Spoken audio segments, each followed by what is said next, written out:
Étienne Dubois était assis sur le banc froid de sa cellule.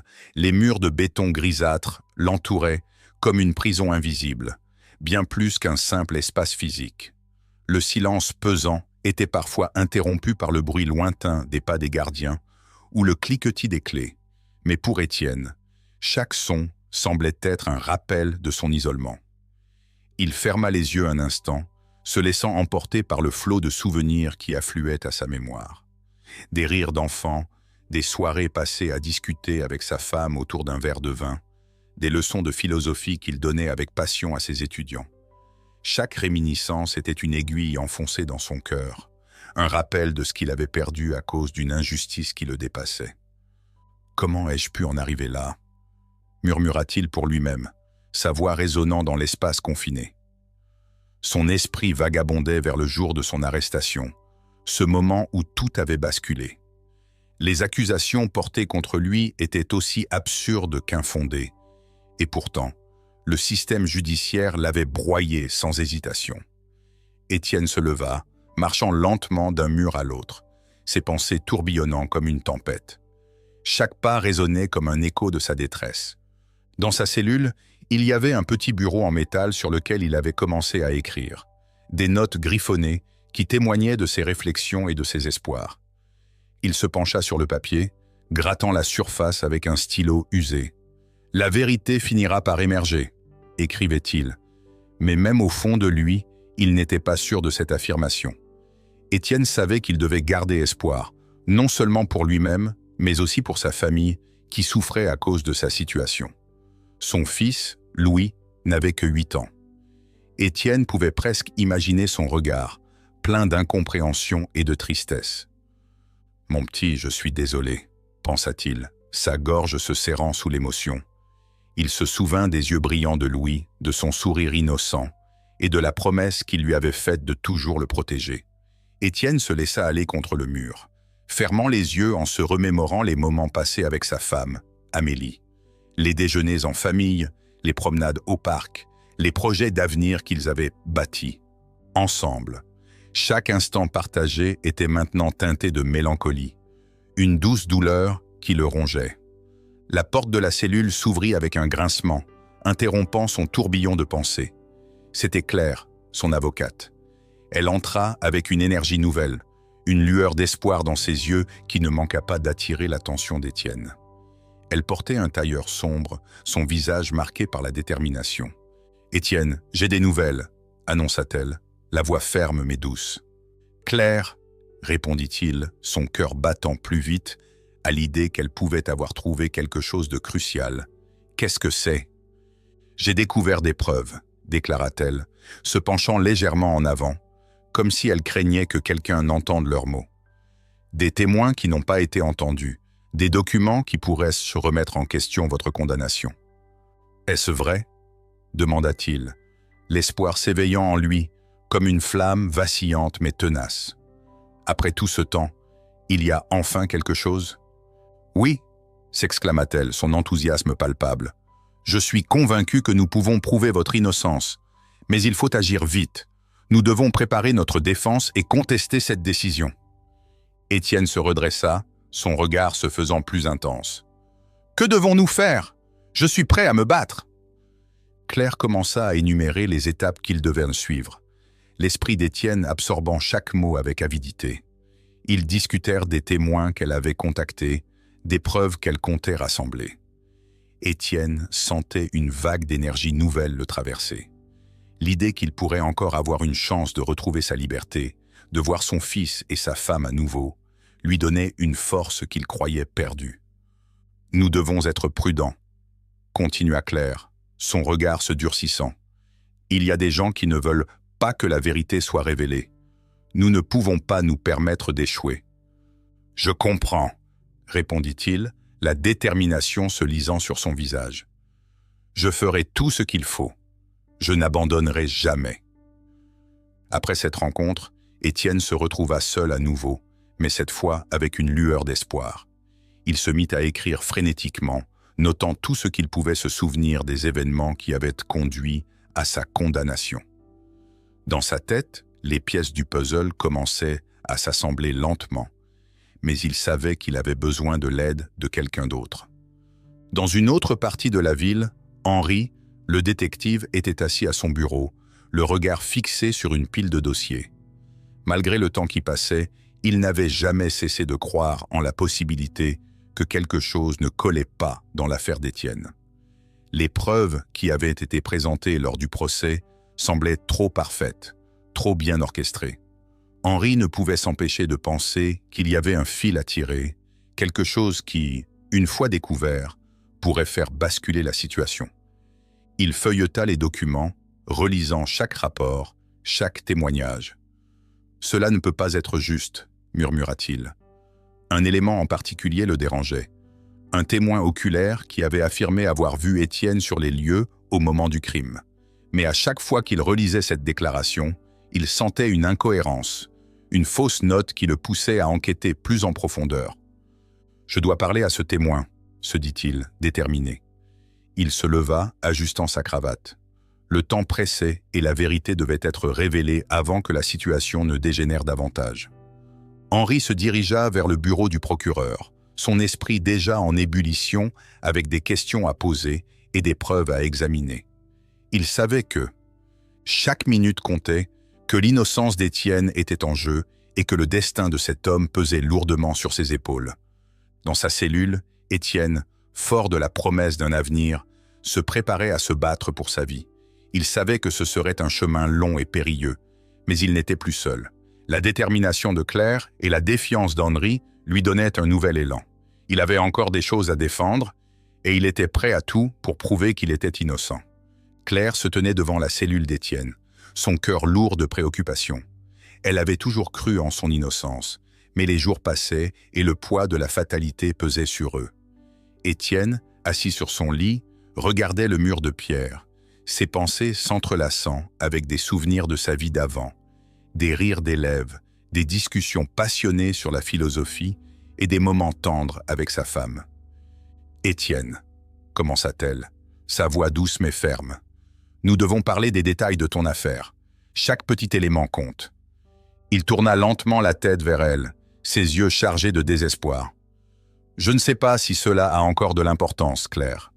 Chaque jour qui passe, je sens que l'espoir s'épuise. »« Ne dis pas cela, » répondit-elle avec détermination. « Il y a encore des preuves à examiner. Nous avons des témoins à interroger. Tu es innocent et je vais le prouver. » Tchi. Il soupira, se levant lentement pour se rapprocher des barreaux de sa cellule. « Parle-moi des témoins. Qui a dit quoi ?» Claire sortit un dossier de sa sacoche et commença à passer en revue les déclarations. « Il y a Marie, la voisine. Elle a entendu des cris, mais elle ne sait pas vraiment ce qu'elle a vu. Et puis, il y a Paul, le barman. Il affirme que tu étais au café à l'heure du crime. Mais quoi ?»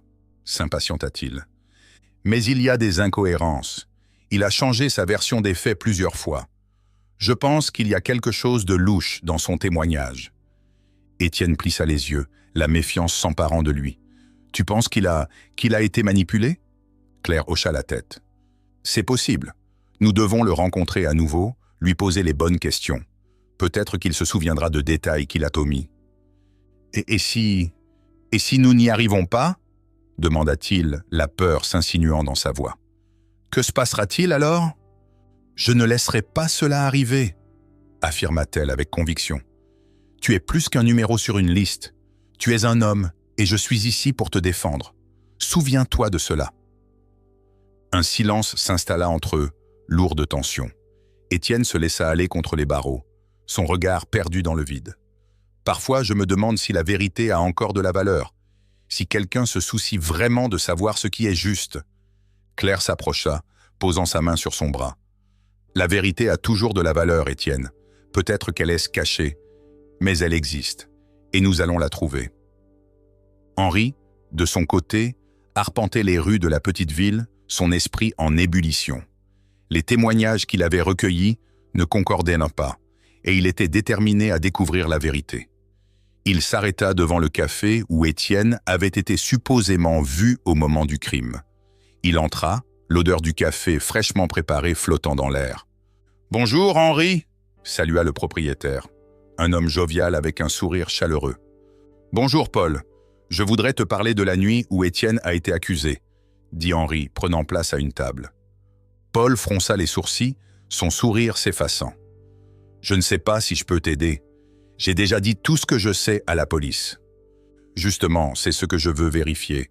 Tu as dit qu'Étienne était ici, mais je veux connaître les détails. À quelle heure est-il arrivé? Qui d'autre était là? Paul hésita, ses yeux se détournant. Je ne suis pas sûr. Il y avait beaucoup de gens ce soir-là. C'est justement ça, s'exclama Henri. Tu dois te souvenir de quelque chose. Pense à la musique, aux gens qui parlaient. Paul soupira, se frottant le front. Il y avait une fête, mais je ne sais pas. Henri se pencha en avant, intensifiant son regard. Écoute, Paul, si tu sais quelque chose qui pourrait aider Étienne, il est de ton devoir de le dire. Un silence pesant s'installa, et Henri pouvait voir la lutte intérieure de Paul. Finalement, le barman murmura « Je me souviens d'un homme qui a parlé à Étienne ce soir-là. Il semblait nerveux, comme s'il cachait quelque chose. »« Tu te souviens de son visage ?» demanda Henri, son cœur battant plus fort. « Non, c'était trop sombre, mais il est parti avant le crime. Je l'ai vu s'éloigner. » Henri nota tout cela dans son carnet. « C'est un bon début. Je vais devoir parler à d'autres personnes. Merci, Paul. »« J'espère qu'Étienne sera innocent, » murmura Paul, son regard inquiet.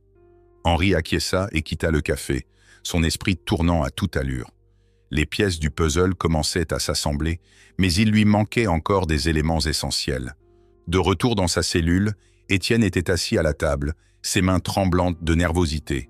Il avait passé la journée à penser à ce qu'il avait entendu et à ce qu'il pourrait encore faire pour prouver son innocence. Alors qu'il regardait le vide, une ombre apparut à la porte de sa cellule. « Étienne, » dit le gardien, une lettre à la main. « C'est pour toi. » Étonné, Étienne prit la lettre, ses mains tremblantes en l'ouvrant. L'écriture était soignée, mais l'expéditeur n'était pas identifié. « Je sais ce qui s'est passé, » disait la lettre. « La vérité est là, mais elle est bien cachée. Cherche où la lumière brille le plus fort. » Son cœur se mit à battre la chamade. Qui était cette personne? Que voulait-elle dire par « là où la lumière brille le plus fort » Étienne ne pouvait s'empêcher de se sentir perdu, mais en même temps, une lueur d'espoir naissait en lui. Peut-être qu'il y avait encore une chance. Il se leva, déterminé à partager cette découverte avec Claire. Peut-être que cette lettre serait le fil conducteur qui les mènerait à la vérité tant recherchée. En attendant, il se mit à réfléchir à la signification de ces mots, cherchant dans son esprit des indices qui pourraient l'aider à avancer. « Où es-tu, vérité ?» murmura-t-il, ses pensées s'éparpillant comme les feuilles d'un arbre au vent. Étienne était assis sur le banc de sa cellule, la lettre mystérieuse entre ses mains. L'encre était encore fraîche, et son cœur battait la chamade alors qu'il relisait les mots griffonnés sur le papier. « Je sais ce qui s'est passé, » disait la lettre. « Vous devez comprendre que tout n'est pas comme il paraît. » Au fil des lignes, il sentit une lueur d'espoir, une étincelle inattendue dans l'obscurité de sa situation. Il plia la lettre et la glissa dans la poche de sa veste, se levant d'un coup. Étienne savait qu'il devait en parler à Claire. Elle était la seule à qui il pouvait faire confiance, la seule qui avait cru en lui depuis le début. Il commença à faire les 100 pas dans sa cellule, réfléchissant à la meilleure manière de lui présenter sa découverte. Lorsque Claire arriva quelques heures plus tard, il était nerveux, mais déterminé. « Claire » appela-t-il en la voyant s'approcher des barreaux. « J'ai quelque chose à te montrer. » Elle l'observa, l'inquiétude se lisant sur son visage. « Qu'est-ce qui se passe, Étienne? Tu as l'air agité. » Il sortit la lettre de sa poche et lui tendit. « Lis ça. Je pense que cela pourrait nous mener à quelque chose. » Claire prit la lettre, ses yeux scrutant chaque mot tandis qu'elle la déchiffrait lentement. Étienne, lui, attendait avec impatience, son cœur battant à tout rompre. Finalement, elle releva les yeux vers lui, un mélange d'étonnement et de curiosité dans son regard. « C'est incroyable. Si ce que cette personne dit est vrai, cela pourrait changer la donne ?»« Je le sais, » répondit-il, l'espoir renaissant en lui. « Nous devons enquêter davantage. Qui est cet inconnu? Que sait-il? Nous devrions parler à Henri, suggéra Claire. Il pourrait avoir des ressources pour nous aider à vérifier cette information. Étienne acquiesça, prêt à faire tout ce qu'il fallait pour prouver son innocence. Ils élaborèrent un plan pour rencontrer Henri le lendemain. Claire quitta la prison avec la lettre en main, et Étienne se retrouva seul à nouveau. Mais cette fois, il ne se sentait pas aussi désespéré. Le lendemain, Claire et Henri se rencontrèrent dans un café près du palais de justice. Le lieu était animé, avec des murmures de conversation, des rires et le bruit des tasses qui s'entrechoquent. Claire avait l'air enthousiaste alors qu'elle exposait à Henri les détails de la lettre. Donc selon cette lettre, quelqu'un prétend avoir des informations cruciales sur l'affaire d'Étienne, expliqua-t-elle. Henri hocha la tête, prenant des notes. « Et vous pensez qu'il pourrait s'agir d'un témoin clé? Que sait-il exactement ?»« Je ne sais pas, » répondit Claire, les mains tremblantes d'excitation. « Mais nous devons retrouver cette personne. Si elle a des preuves, cela pourrait renverser la situation. » Henri scruta la pièce, comme s'il pouvait voir à travers les visages des clients. « Je vais essayer de retracer l'expéditeur de la lettre. Peut-être que cela nous mènera à un indice. » « Et moi, je vais parler à Étienne. Il mérite de savoir que nous avons une piste, » ajouta Claire, déterminée. Ils se séparèrent, chacun se rendant vers son objectif. Henri se mit au travail, utilisant ses contacts pour déterminer l'origine de la lettre, tandis que Claire retourna à la prison, impatiente de partager les nouvelles avec Étienne. Lorsque Claire entra dans la cellule d'Étienne, elle trouva un homme dont le visage était marqué par l'angoisse, mais dont les yeux brillaient d'une nouvelle lueur. « Claire, qu'as-tu découvert ?» demanda-t-il, presque fébrile. Elle lui sourit. « Nous avons une piste. Henri et moi avons discuté de la lettre et il va enquêter pour retrouver l'expéditeur. Cela pourrait nous mener à des preuves. » Étienne se leva, le regard déterminé. « C'est formidable! Je le savais! Je le savais! Il y a encore de l'espoir. »« Mais il nous faut être prudents, » avertit Claire. « Nous ne savons pas qui est derrière cette lettre, et il se peut qu'il ne veuille pas que nous découvrions la vérité. »« Je suis prêt à tout, » affirma Étienne, sa voix pleine de conviction. « Je ne peux pas rester ici sans me battre. Je dois prouver mon innocence. » La discussion se poursuivit, Claire lui exposant les détails de leur plan, tandis qu'Étienne, pour la première fois depuis longtemps, se sentait vivant. L'angoisse de son sort semblait s'éloigner, remplacée par une détermination renouvelée. Pendant ce temps, Henri poursuivait son enquête. Il interrogea des personnes qui avaient accès à la correspondance du prisonnier, cherchant à déterminer d'où la lettre avait été envoyée. Après plusieurs heures de recherche, il trouva une piste. La lettre avait été postée d'une petite ville voisine, où un ancien camarade d'Étienne avait été vu récemment. En revenant à son bureau, Henri ne pouvait s'empêcher de se demander si cet ancien camarade pouvait être lié à l'affaire d'Étienne. Était-il possible qu'il ait des informations, ou pire, qu'il soit impliqué dans la manipulation des preuves? Il prit son téléphone et composa le numéro de Claire. « Claire, j'ai trouvé quelque chose, » dit-il dès qu'elle décrocha. « La lettre a été envoyée de la ville de Saint-Rémy. J'ai l'intention d'y aller demain. »« Je viens avec toi, » répondit Claire sans hésiter. « Nous devons aller au fond des choses. » Le lendemain, ils prirent la route ensemble, un mélange d'espoir et de nervosité les habitant. La ville de Saint-Rémy était pittoresque, avec ses ruelles pavées et ses maisons anciennes. Mais pour Claire et Henri, c'était le théâtre d'un mystère à résoudre. Ils se dirigèrent vers le bureau de poste local pour poser des questions. Le personnel, bien que courtois, ne pouvait pas leur donner beaucoup d'informations. « Désolé, mais je ne peux pas divulguer des informations sur les envois de lettres, » dit le guichetier, haussant les épaules. « Nous comprenons, » répondit Claire, frustrée mais déterminée. « Nous cherchons juste à aider un homme condamné à tort. » Henri observa la scène, son esprit s'illuminant d'une idée. « Et si nous parlions aux habitants? Quelqu'un a peut-être vu quelque chose d'inhabituel ou entendu parler de cette lettre ?» Ils passèrent le reste de la journée à interroger les résidents, mais sans succès. La nuit tombait et ils commencèrent à perdre espoir. Ils s'apprêtaient à rentrer lorsqu'une vieille dame, assise sur un banc, attira leur attention. « Vous cherchez quelque chose, mes enfants ?» demanda-t-elle d'une voix douce. « En fait, oui, » répondit Claire, s'approchant. Nous cherchons des informations sur une lettre qui a été envoyée de cette ville. Elle concerne un homme condamné à tort. » La vieille dame plissa les yeux, semblant réfléchir. « Ah oui, j'ai entendu parler de ce malheureux, mais ce que je sais ne sera pas facile à entendre. » Claire et Henri échangèrent un regard, l'adrénaline montant. « Que savez-vous » pressa Henri, impatient. Elle leur révéla alors une histoire qui les bouleversa. Un homme qu'elle connaissait avait été dans le coin à l'époque du crime, et il avait souvent parlé de la situation d'Étienne. « Il semblait très intéressé par l'affaire, » ajouta-t-elle. « Mais je ne l'ai pas vu depuis un moment. »« Pouvez-vous nous dire où nous pourrions le trouver » demanda Claire, prenant des notes. La vieille dame hésita, puis leur donna un nom. « Il s'appelle Julien. Il a déménagé il y a quelques mois, mais je crois qu'il est toujours dans la région. » Avec cette nouvelle information, Claire et Henri rentrèrent chez eux avec une détermination renouvelée. Ils allaient retrouver Julien et découvrir la vérité. Pendant ce temps, Étienne, dans sa cellule, attendait avec impatience des nouvelles.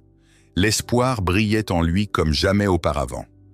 Claire et Henri se trouvaient dans un café discret, à quelques pas de la prison où Étienne était enfermé. Leurs esprits étaient en ébullition, chacun essayant de digérer les implications de la lettre mystérieuse qu'Étienne avait reçue. Claire, le regard plongé dans son café noir, tritura son esprit à la recherche de la clé qui pourrait déverrouiller cette énigme. « Tu penses vraiment que quelqu'un de son entourage pourrait être impliqué dans cette affaire ?» demanda Henri en prenant une gorgée de son propre café. Il avait toujours eu une approche pragmatique des choses, une qualité qui avait fait de lui un bon détective. Mais l'idée que quelqu'un qu'Étienne connaissait puisse être un traître le perturbait. « Je ne sais pas, » répondit Claire, soudainement pensive. Mais la lettre mentionnait un rendez-vous, quelque chose qui s'est produit juste avant le crime. Si nous pouvons découvrir qui était avec lui à ce moment-là, cela pourrait nous mener à des preuves solides. Henri hocha la tête, sa détermination grandissant. « Je vais retourner à la prison et interroger Étienne à propos de ses contacts. Peut-être qu'il se souvient de quelque chose. Et moi, je vais vérifier les anciens élèves d'Étienne et ses collègues. Il a toujours été un homme respecté, mais il a aussi eu des tensions avec certains d'entre eux. Peut-être que quelqu'un a pu profiter de la situation. » Le duo se sépara, chacun prêt à plonger dans une nouvelle enquête. Claire se dirigea vers l'université où Étienne avait autrefois enseigné, son cœur battant à l'idée de rencontrer les personnes qui avaient partagé ses passions intellectuelles. Elle espérait que l'un d'eux pourrait lui donner une piste sur cet entourage mystérieux. Tandis que Claire explorait l'université, Henri se rendit à la prison. L'atmosphère y était lourde, presque palpable, comme si les murs eux-mêmes portaient le poids de toutes les injustices qui s'étaient déroulées derrière eux. Il trouva Étienne assis dans sa cellule, l'esprit visiblement préoccupé. Les yeux d'Étienne, habituellement brillants, étaient ternis par l'angoisse. « Étienne, » commença Henri en se penchant légèrement vers lui, « j'ai besoin de ton aide. Nous avons reçu une lettre anonyme, et elle mentionne que quelqu'un de ton entourage pourrait être impliqué dans ce qui t'arrive. Peux-tu penser à qui cela pourrait être ?» Étienne leva les yeux vers Henri, son visage se fermant légèrement. « Mon entourage. Je n'ai pas beaucoup d'amis proches. Mais il y a eu des tensions avec quelques collègues, surtout lorsque j'ai été accusé de plagiat il y a quelques années. » Henri prit une note mentale. Qui étaient ses collègues? Jean-Pierre, surtout. C'était un rival, mais je n'aurais jamais pensé qu'il irait aussi loin. Et puis, il y avait Sophie, une ancienne élève qui avait des ressentiments à mon égard. Elle n'a jamais aimé que je lui refuse la possibilité de passer un examen de rattrapage. « Bien, » dit Henri, sa voix ferme. « Je vais les interroger. Tout cela pourrait être lié à ton cas, mais j'ai besoin que tu te souviennes de chaque détail, même les plus insignifiants. » Étienne hocha la tête, son esprit tournant à plein régime. « Il y a une réunion, » murmura-t-il soudain. « Une réunion que j'ai eue avec eux la veille de l'incident. Je pensais que c'était pour discuter de l'affaire de plagiat, mais je me demande maintenant si elle avait un autre but. » Henri nota le détail. « Je vais creuser cela. En attendant, essaie de rester fort. Nous avons peut-être une chance. » De retour à l'université, Claire se retrouva face à une atmosphère nostalgique. Les couloirs résonnaient encore des rires et des débats passionnés de ses années d'études. Mais aujourd'hui, elle avait un objectif. Elle se dirigea vers le bureau du département de philosophie, où elle trouva plusieurs anciens collègues d'Étienne en pleine discussion. « Excusez-moi », intervint-elle, s'approchant d'eux. « Je cherche des informations sur Étienne Dubois. » Les visages se tournèrent vers elle, certains visiblement réticents à parler. « Étienne », dit une femme aux cheveux gris, « je ne sais pas ce que vous voulez entendre. Il a été accusé de quelque chose de terrible. »« Je comprends », répondit Claire, son ton calme. « Mais je recherche des informations sur ses relations avec ses collègues. Avez-vous remarqué des tensions ou des conflits récents ?» Un jeune homme, qui était resté silencieux jusqu'à présent, s'avança. Il y avait effectivement des frictions avec Jean-Pierre. Ils se disputaient souvent sur des projets de recherche. Jean-Pierre était jaloux de la réputation d'Étienne. Claire nota l'information avec soin. « Et Sophie, que pouvez-vous me dire à son sujet ?» Le jeune homme hésita. Elle était très enthousiaste à propos de la philosophie, mais Étienne était strict avec elle. Elle a pris cela à cœur, je pense. Claire remercia les collègues et sortit du bureau, son esprit bouillonnant d'idées. Elle avait maintenant des noms, des pistes à explorer. En se dirigeant vers sa voiture, elle se sentit submergée par une nouvelle énergie. La vérité était là, à portée de main, et elle était déterminée à la découvrir. Plus tard dans la journée, alors qu'elle rentrait chez elle, elle reçut un appel de Henri. « Claire, je pense que nous avons un problème. J'ai interrogé Jean-Pierre, et il a agi de manière très défensive. J'ai le sentiment qu'il cache quelque chose. »« Que dis-tu » demanda Claire, le cœur battant. « Je vais essayer de le suivre. S'il est impliqué, je veux le confronter, mais je crains qu'il ne s'enfuit. Fais attention, Henri. Ne le mets pas en danger. » « Je sais. Mais si nous avons une chance de prouver l'innocence d'Étienne, je dois le faire. » La tension était palpable entre eux, comme un fil fragile prêt à se rompre à tout moment. Claire savait que le temps pressait, et elle se sentait de plus en plus anxieuse à l'idée que l'exécution d'Étienne approchait. La lutte pour la vérité devenait de plus en plus intense. Dans sa cellule, Étienne était perdu dans ses pensées. L'idée de ses dernières paroles le hantait. Que dirait-il? Quelle réflexion partagerait-il avec le monde, avec ceux qu'il avait jugés si sévèrement? Il se leva, marchant de long en large, cherchant à formuler des mots, qui pourraient, d'une manière ou d'une autre, changer le cours des événements. Alors qu'il réfléchissait, une question le traversa l'esprit, et si ces mots pouvaient éveiller une conscience, faire bouger les choses? Il se remémora les leçons de philosophie qu'il avait enseignées, celles sur la vérité et la perception. Peut-être que même dans l'obscurité, il pouvait faire briller une lumière. « Je dois croire en la vérité », murmura-t-il pour lui-même. « Même si elle semble lointaine, je dois continuer à me battre pour elle. » Ses pensées étaient interrompues par le bruit des clés dans la serrure. L'agent pénitentiaire entra, l'informant que sa visite avec Claire était imminente. Étienne se redressa, un mélange d'angoisse et d'espoir dans le ventre, se préparant à entendre des nouvelles qui pourraient changer sa destinée. Le jour de l'exécution approchait à grands pas, et l'atmosphère dans la petite ville de France était chargée d'une tension palpable. Les rumeurs circulaient, les visages étaient fermés, et l'angoisse s'installait à mesure que l'heure fatidique se rapprochait. Dans sa cellule, Étienne Dubois, un ancien professeur de philosophie, contemplait les murs froids qui l'entouraient. Son esprit, habituellement si vif, était devenu un champ de bataille entre l'espoir et le désespoir. À l'extérieur, Claire, son avocate dévouée, se tenait aux côtés d'Henri, le détective résolu qui avait juré de découvrir la vérité. Ils avaient intensifié leurs efforts pour prouver l'innocence d'Étienne, mais le temps leur était compté. L'horloge tournait inexorablement, chaque seconde les rapprochant de l'inimaginable. « Nous devons trouver quelque chose, Claire », murmura Henri, les yeux scrutant les documents éparpillés sur la table.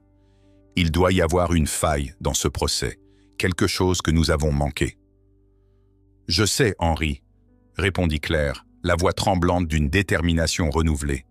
Je ne peux pas m'empêcher de penser à cette vidéo de surveillance. Si nous pouvons la retrouver.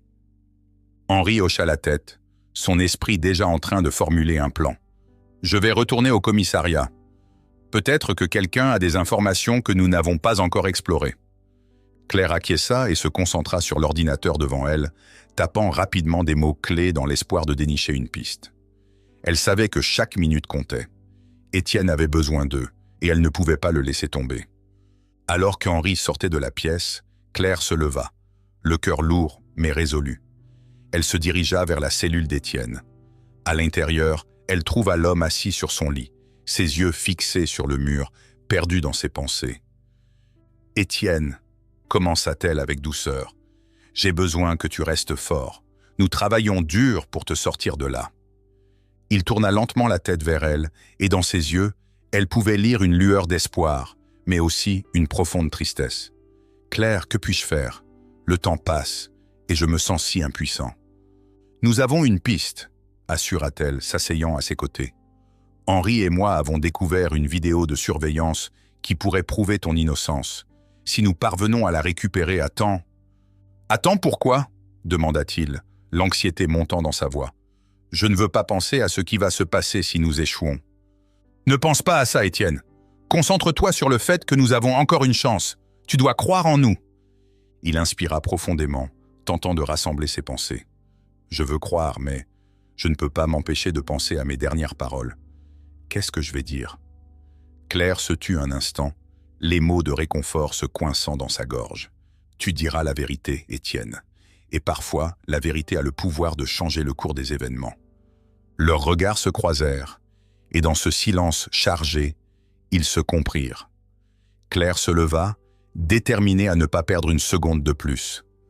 À l'extérieur de la prison, Henri se précipitait d'un endroit à un autre, cherchant désespérément des réponses. Il savait que la vidéo de surveillance était leur dernier espoir. Alors qu'il se frayait un chemin à travers les couloirs du commissariat, il croisa un des officiers qui avait assisté à l'enquête initiale. « Marie !» l'interpella-t-il, sa voix empreinte d'urgence. « As-tu des nouvelles de la vidéo de surveillance de la nuit du crime ?» Marie le regarda, surprise par son entrain. « Non, pas encore. Pourquoi ?» Cela pourrait changer la donne pour Étienne.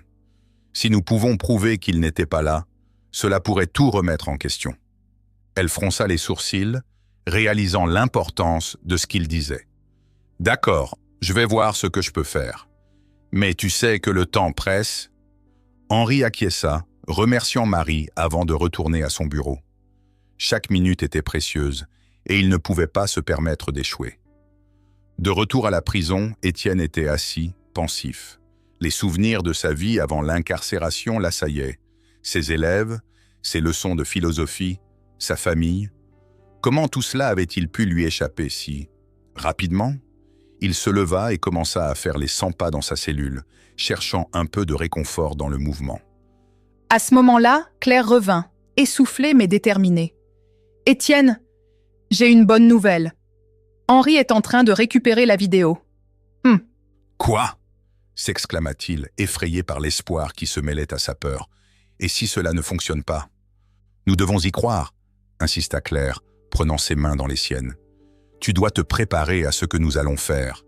Il est impératif que tu restes calme et que tu te concentres sur ce que tu veux dire. » « Je n'ai jamais pensé que cela arriverait un jour, » avoua-t-il, sa voix brisée. « J'ai toujours cru que la vérité finirait par triompher. Mais maintenant... »« Maintenant, nous allons nous battre pour toi, Étienne. Tu n'es pas seul dans cette lutte. » Leurs regards se croisèrent une fois de plus, et dans ce moment de connexion, Étienne sentit une chaleur réconfortante envahir son cœur. Il savait qu'il devait se battre non seulement pour lui-même, mais aussi pour tous ceux qui avaient été victimes d'injustice. À l'extérieur, l'ombre de l'exécution planait toujours, mais pour la première fois depuis longtemps, il ressentait une lueur d'espoir. Claire, avec sa détermination indéfectible, et Henri, avec son sens de la justice, étaient à ses côtés. Ils allaient tout faire pour prouver son innocence, même si le temps leur était compté.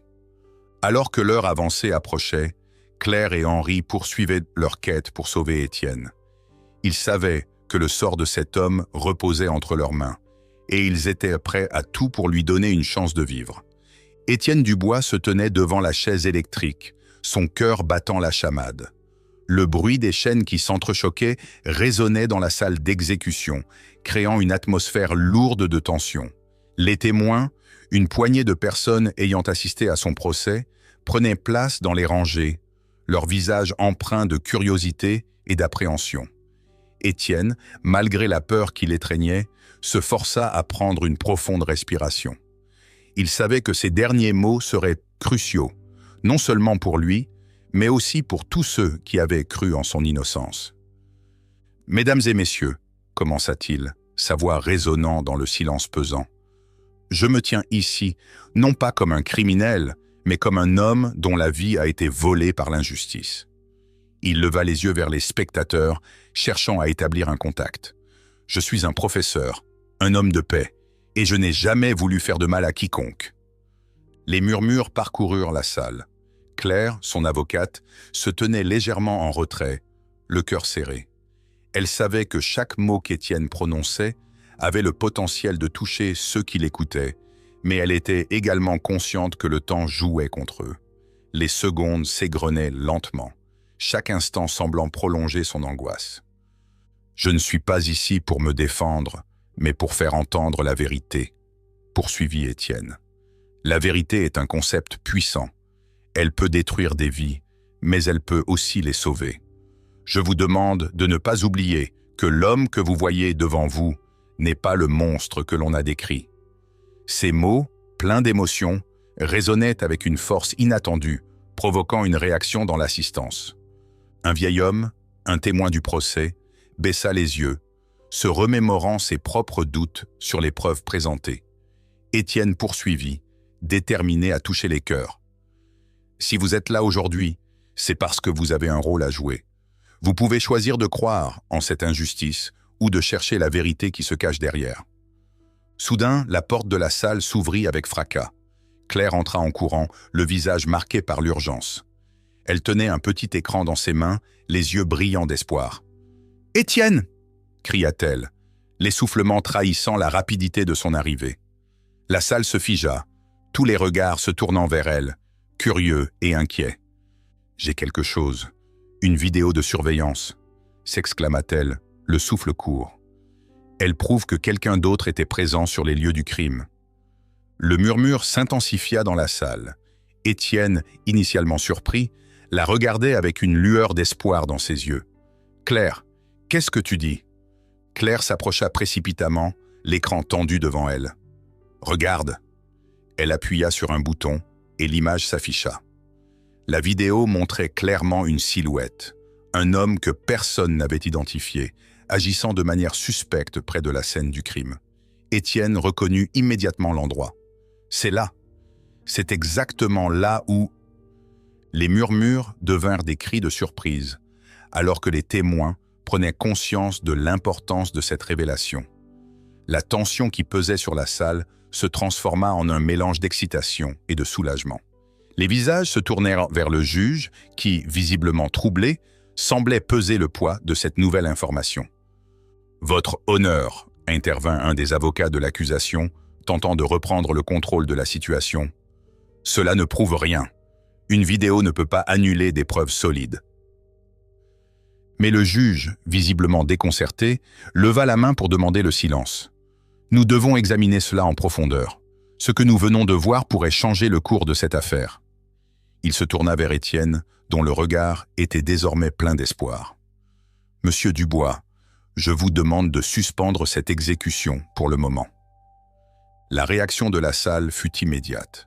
Les témoins échangèrent des regards, certains d'eux commençant à réaliser l'ampleur de leur erreur. Claire, le cœur battant, savait que c'était le moment qu'ils attendaient depuis si longtemps. Étienne, quant à lui, ne pouvait croire que ce moment était enfin arrivé. « Merci », murmura-t-il, regardant Claire avec une profonde gratitude. « Merci de croire en moi. »« Je ne pouvais pas laisser cela se passer, Étienne, répondit-elle, les larmes aux yeux. « Nous allons prouver votre innocence. » La cour se mit en mouvement, des murmures de confusion et d'espoir remplissant l'air. Les avocats se regroupèrent autour du juge, discutant avec fébrilité pour savoir comment procéder. Pendant ce temps, Étienne se tenait là, regardant Claire, conscient que ce qu'il vivait était à la fois une renaissance et une lutte pour la vérité. Finalement, le juge se leva, faisant signe au silence. Après avoir examiné ces nouvelles preuves, j'ordonne la suspension immédiate de cette exécution. Monsieur Dubois, vous avez le droit à un nouveau procès. Un cri d'allégresse retentit dans la salle, et Étienne sentit une vague de soulagement l'envahir. Ce n'était pas seulement une échappatoire à la mort, mais une chance de prouver sa vérité. Les larmes roulèrent sur ses joues, alors qu'il réalisait qu'il était enfin sur le chemin de la rédemption. Les policiers qui l'entouraient, bien que toujours vigilants, semblaient eux aussi adoucir leur posture. Étienne se tourna vers Claire, et leurs regards échangés étaient chargés d'une compréhension profonde. Ils avaient traversé tant d'épreuves ensemble, et maintenant, ce moment marquait le début d'une nouvelle lutte. « Je vais me battre », déclara Étienne, sa voix plus forte, plus confiante. « Non seulement pour moi, mais pour tous ceux qui ont souffert comme moi. Et je serai à vos côtés, » affirma Claire déterminée. « Nous allons découvrir la vérité, coûte que coûte. » Alors qu'ils quittèrent la salle, Étienne pouvait sentir le poids du monde s'alléger sur ses épaules. Il savait qu'il n'était pas seul dans cette lutte. Il avait Claire, et même Henri, qui, bien qu'absent à ce moment, avait été un allié précieux dans leur quête de justice. Un avenir incertain s'ouvrait devant lui, mais il était prêt à l'affronter, armé de la force de son espoir.